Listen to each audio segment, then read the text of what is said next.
Also with us now is former U.S. Trade Representative Mike Froman. He now serves as the president of the Council on Foreign Relations. Mike, thanks for being here. What are President Trump's options now? You heard what the general laid out. If that is the basis from which we are to move forward, or the president is to move forward managing this conflict.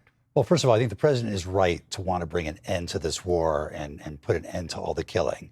But I think the attacks of last night and the ongoing attacks by Russia, as General Keane said, underscored just how important it is to get a ceasefire in place. That's what he should have tried to come out of Alaska with.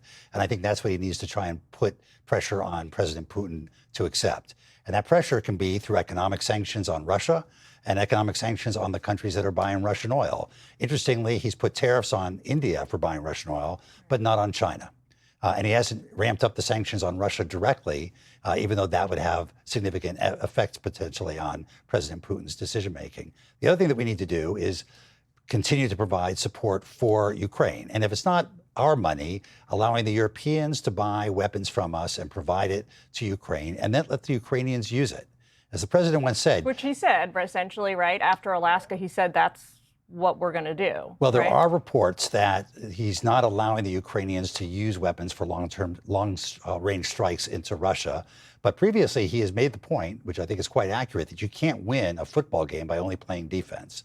You have to be able to strike on the other side as well. And so we either need to double down and help Ukraine change the dynamic so that Putin has an incentive to reach a ceasefire and an overall agreement, or we need to make it clear that we're not going to be there. And unfortunately, that means Ukraine having to accept what will be potentially a very unacceptable offer and potentially become something closer to a failed state. So Caroline Leavitt also said today in the briefing that she expects we'll be hearing more from the president on this topic later today. We don't have anything publicly to share yet, but if the president decides he wants to do the first option and turn the screws on Putin, what would you like to see him do immediately? Increase sanctions on Russia directly and have a consistent approach about those countries that are helping support Russia by buying their oil. And then providing the military support and the ability of Ukraine to use our military support fully to try and change the dynamic in this what's been a war of attrition now for so long.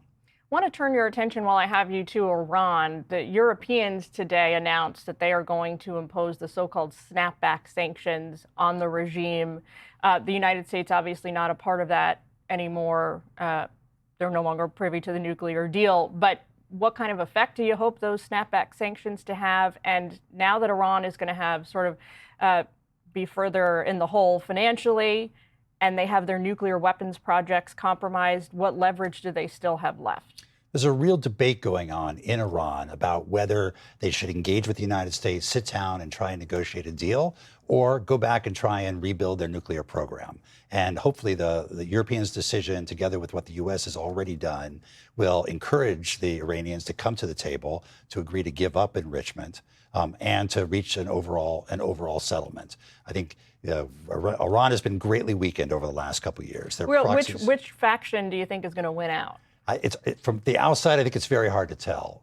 But perhaps sanctions in Europe demonstrating that it's willing to join the U.S. in putting pressure on Iran, perhaps that can change the dynamic and will lead the Iranian regime to consider sitting down and actually negotiating a deal.